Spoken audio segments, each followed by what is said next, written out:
Hello everyone and welcome to the Smashi Business Show. Today is Wednesday, June 4th, 2025. I'm Abdul Majid Awan.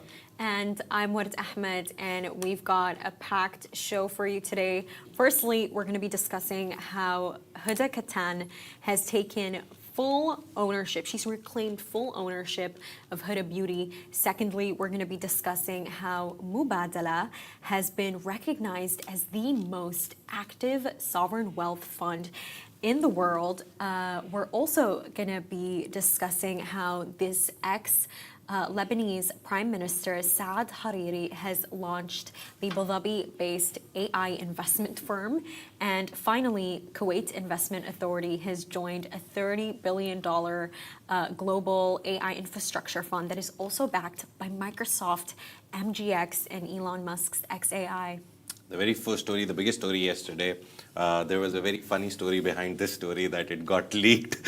Everyone got an email that we'll publish it at 5 or 5:30. And then you have Vogue Arabia that just went ahead with it. Everyone just started publishing it. No one cares about embargoes nowadays, I think. But Huda Kattan has officially taken back full ownership of Huda Beauty. The Dubai-based entrepreneur has bought TSG Consumer Partners, regaining 100% control of the brand she co-founded in 2013. This marks a major milestone in the evolution of one of the world's most influential beauty businesses. It indeed does. And basically what she had to say was, taking back full ownership of Huda Beauty is a deeply important moment for me. You know, in actuality, you have all the power you need to change the world yourself. And the company now enters its next chapter with Huda Kattan as co-CEO, very interestingly, alongside her husband, Christopher Goncalo, and her sister, Alia Kattan, continues to lead its social strategy. And the deal ends at 8-year partnership with private equity firm TSG Consumer Partners, which acquired a minority stake in 2017. That deal had valued Huda Beauty at $1.2 billion at the time in 2017, placing it among the most successful beauty startups globally.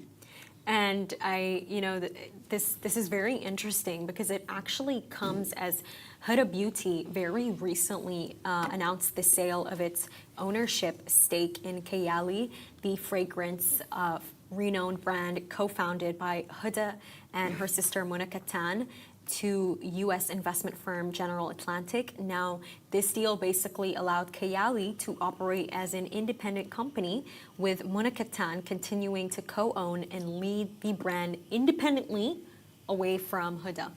And born in Oklahoma City to Iraqi parents, Huda Kattan began her journey as a beauty blogger. Frustrated by the lack of quality false lashes, she launched Huda Beauty with her sisters and turned it into a global powerhouse, now selling over 100 products and generating hundreds of millions in annual sales.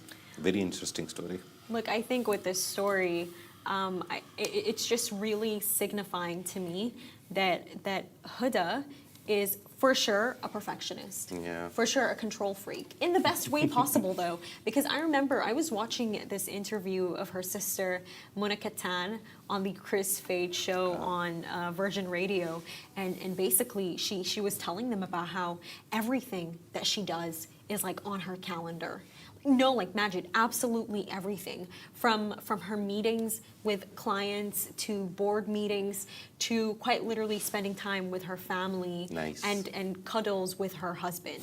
No, seriously, everything is on her calendar. It's on her calendar. and what I can, from hearing that and also analyzing Huda Kattan, founder of Huda Beauty's nature, you can see that there is so much that goes into their brands. That's why it's so successful. They've done really well for themselves. And, for me, I find it really inspiring because the three sisters started Huda Beauty together, I believe, in 2013. And you have Alia, you have Muna, and you have Huda. And, it's crazy because it was actually Muna, by the way, Majid, that actually told Huda, see, Huda, you have great talent here, makeup skills, you have great eyelashes, turn it into a business. I'll find you investors. So it was truly a family-led business. And I think the fact that she owns it 100%, it tells me she does not want anybody making the decisions for Huda Beauty's future direction. Yeah, and money-wise, it's really interesting because when they sold the stake for xAI, to General Atlantic, actually they used that money to buy TSG out. So it's a very nice family thing going on that Mona, her brand. Very carefully planned. Yeah, and it's very nice that they know business inside out. They know where they should put their money, where they should take their money from and put it. Very nice allocation of assets, very nice allocation of finances. And it shows they've matured into businesswomen that people aspire to now. But it's that magic. You know how you're saying they matured into businesswomen? This is what I love about those sisters so much. They hold this facade that is very like feminine, blush, sparkle, glitter. Like you would not think that they have this much level of knowledge and this much, strategy and intelligence, but they do, and they hide it. And I think that's what it's all a part of the brand, is to be more relatable, be more for the girls, for the woman, like let's do our makeup together. And you saw the images of her. Yeah, I've seen her videos as well. But you see her makeup, and by the way, like, okay, this does link into this, but recently this with makeup, this trend of like natural makeup, no makeup came into play. And if you actually take a look at Huda Kattan's face and her sister, they never changed their makeup. It's a full beat, full foundation, full blush. They never changed with the media. They never changed with the times of let's put on less makeup, let's look like makeup, no makeup.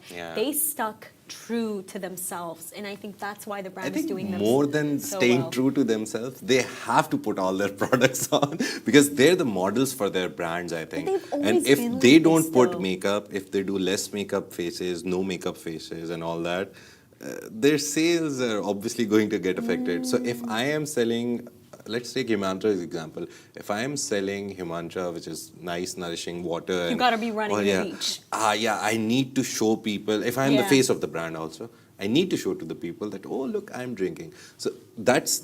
I think it comes with if you're the face of the brand. If the brand itself has an identity, then you don't need to do it. Then you can go with any trend. But if you are, as a founder, as a co-founder, as the starter, the face of the brand, you literally have to carry the brand. You're right. And the fact that she wears so much makeup, I feel like I need her. She's I need basically her marketing powder. her own products through everything. And by the way, you made such a good point because, this kind of links to this. Just very recently, Hailey Baldwin, she sold Rhode for $1 billion to e.l.f. Cosmetics, and Rhode was founded 3 years ago. And Rhode, it's a makeup brand, but it's also a skincare brand. They make these like milk toners, like light blush, and Hailey Baldwin, she has such a makeup, no makeup, natural look, and it does come with the products that she's selling. You know what's interesting is that the founder of e.l.f. Cosmetics, and I did not know this, he's Indian, Majid. Nice. I did not know this whatsoever. Indians are taking over everything. They really are. One of the sovereign wealth funds that's doing great and taking over literally everything, and the person in front is everywhere. That's Abu Dhabi's Mubadala investment company, and they have clinched the title of the world's busiest sovereign wealth fund for the month of May. According to Global Sovereign Wealth Fund, Mubadala struck deals worth $2.6 billion in a single month, marking a standout performance among global sovereign players. So this latest milestone, it follows such a strong year, 2020, basically it follows such a strong moment in 2023 that they had where Mubadala surpassed Saudi Arabia's public investment fund to become the top sovereign spender globally. So it was responsible for 20% of nearly $136.1 billion in total sovereign deal activity last year.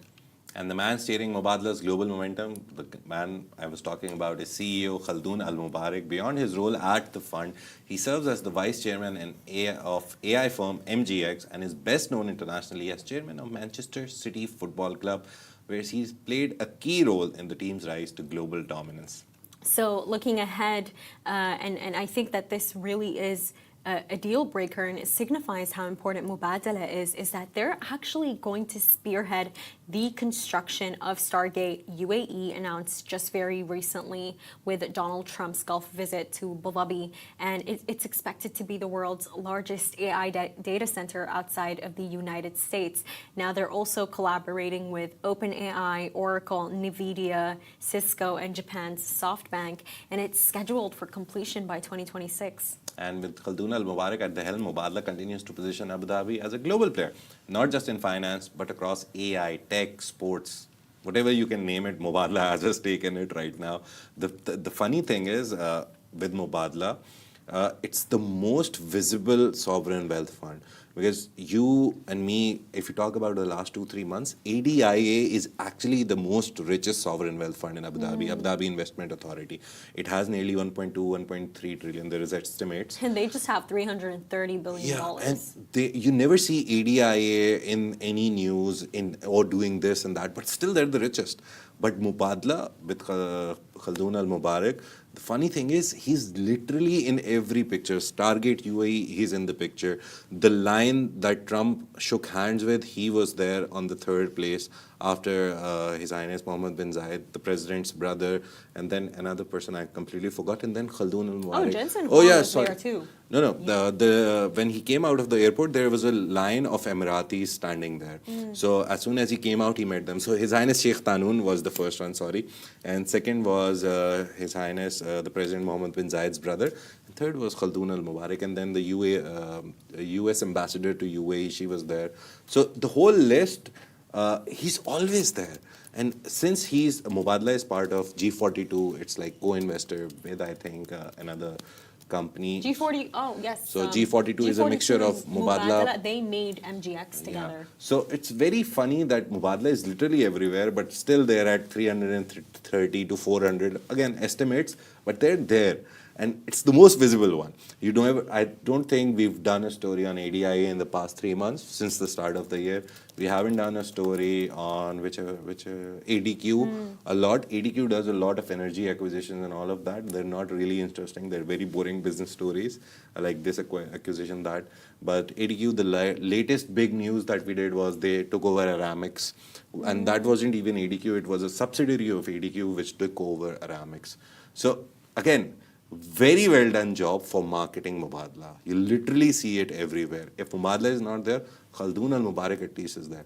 Imagine at FII, Khaldun Mubarak went from here. At the Davos conference, Khaldun al-Mubarak went there. So he's literally everywhere. And I love this guy for this. Was it him who basically said that we're not gonna be getting taxed? No, that was the economy minister of UAE, another interesting guy. But he was the one. Mubadala CEO. Is it Mohammed Al-Marri?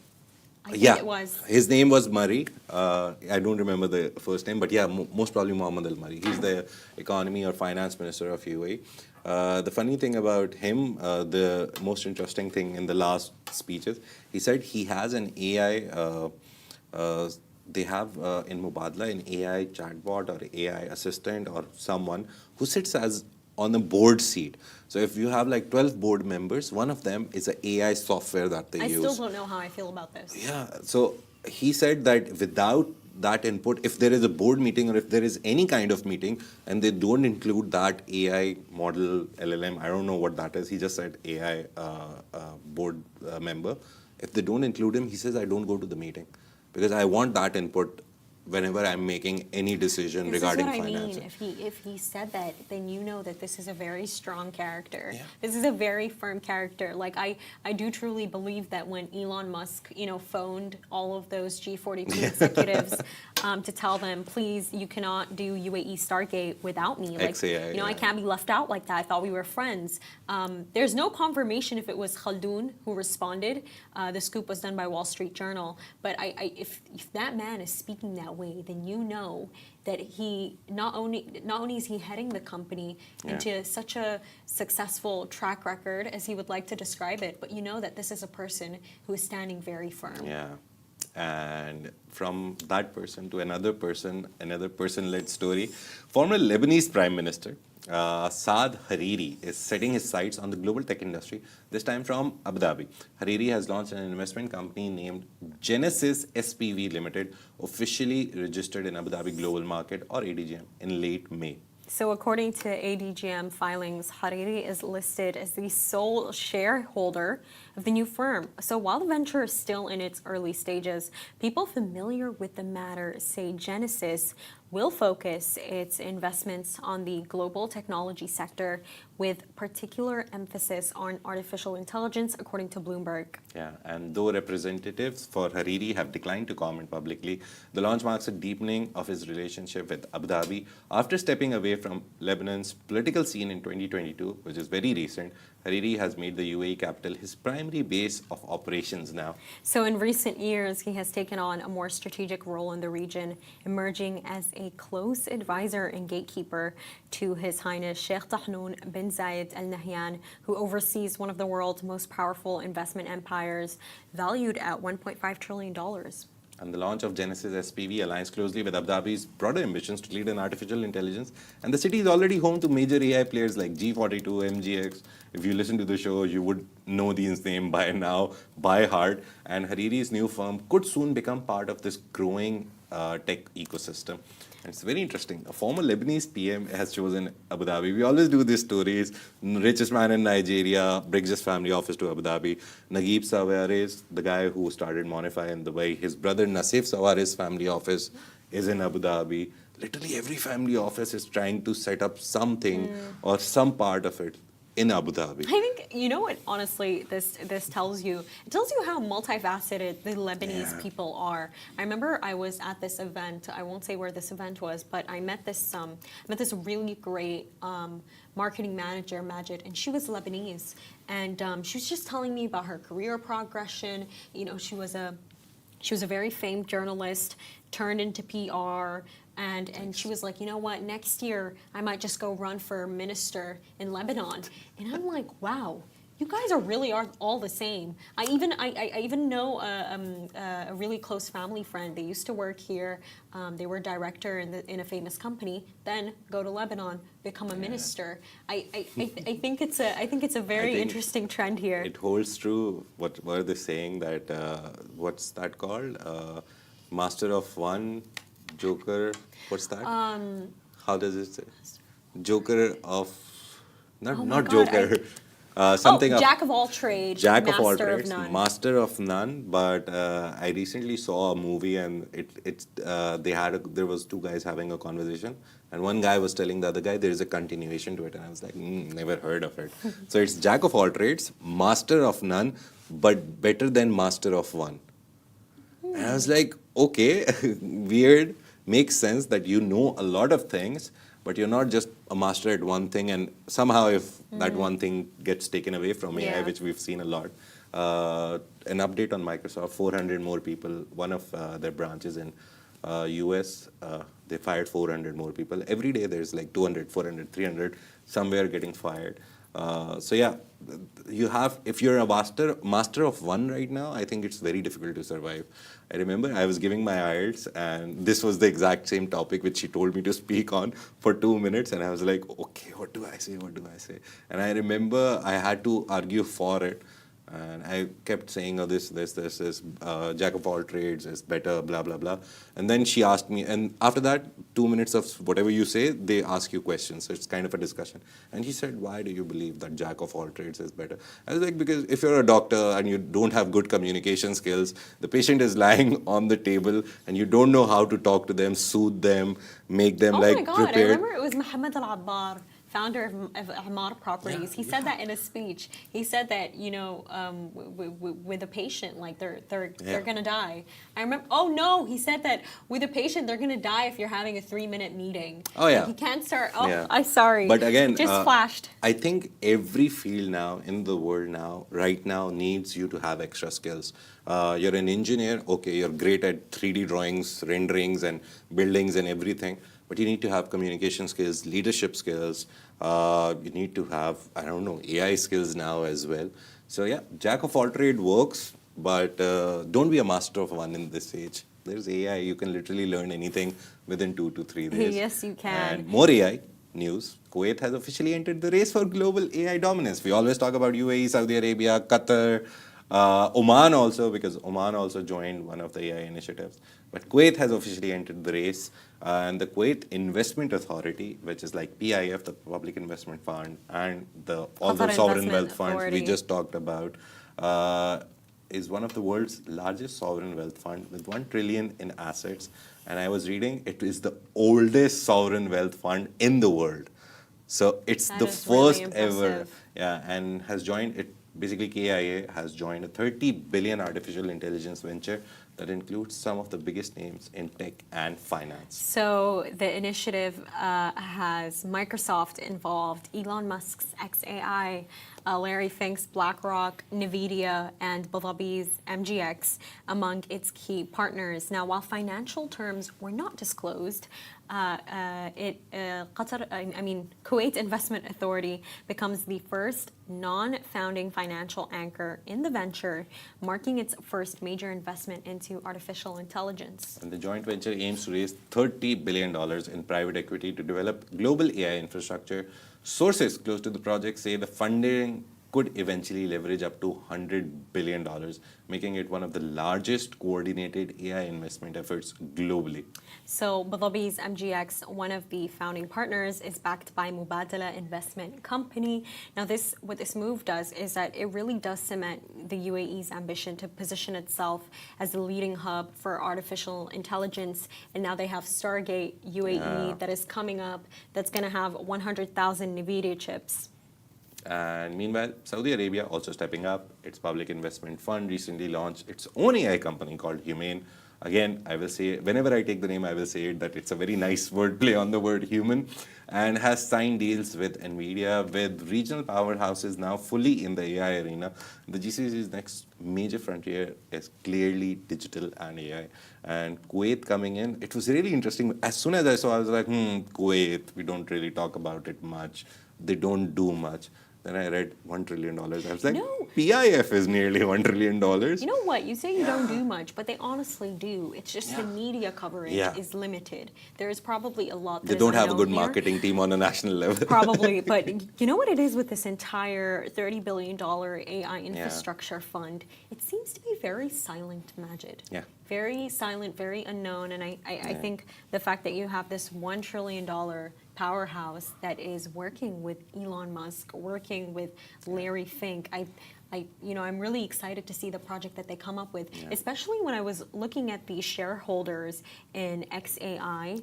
And if you notice there, Qatar Investment Authority is involved. You have Hussein Sajwani involved, Kingdom Holding Company, founded Oman by also. Prince The Al Walid latest bin Talal. one was Oman. That is really interesting. So Oman Investment Authority too, and you have Kuwait Investment Authority, which in this case is completely left out. So it intrigues me that out of everything that they decide to join, it's this $30 billion AI infrastructure fund that not much about is disclosed. It does not even have a name. It's just that when you look at all the names and then you see BlackRock in it, it's a very secretive project. The main details are very simple, that they will come together, sit together, and each one of them will try to find people who have money. And they'll accumulate $30 billion and start building data centers. That's the main, very easy words idea. It's not that easy, it's very complicated. But they will go to private equity firms. BlackRock, biggest, largest asset manager in the world, 1.4 trillion, I think, last estimates, their assets under their management. Everyone will try to gather money from here and there, and this cohort, this whole setup, wants 30 billion to start off with, and then the 100 billion target is also there. So they're just building data centers. Literally everyone right now is trying to build some of the data centers, because I think that is going to be the next currency, data. Right now, we have digital assets, we have social platforms, content creators to an extent, the visibility that they have on their platforms, the eyes they have on their platforms, that is their currency. Eventually, data will be the currency. We saw that like nearly 5 or 10 years ago, when data, sorry, a little technical, but data is one of the things that is the most important, like a part of every machine in the world right now. For example, what we're doing right now, this is also some kind of data which is being transferred over the internet, and someone is watching it in the form of video or listening in the form of audio. So data is like multiple places, and data right now is the cash, is the currency, because AI data centers need to store data. And if xAI is part of this project, they build a AI infrastructure, they can host their xAI data there. So it's when you go to the technicalities, you really understand. But on a surface level, everyone wants their own data center so they can have data at one place. I can give you an example of why this is important, but give me like 1 minute. I have a friend in Pakistan who actually worked as an internet service provider.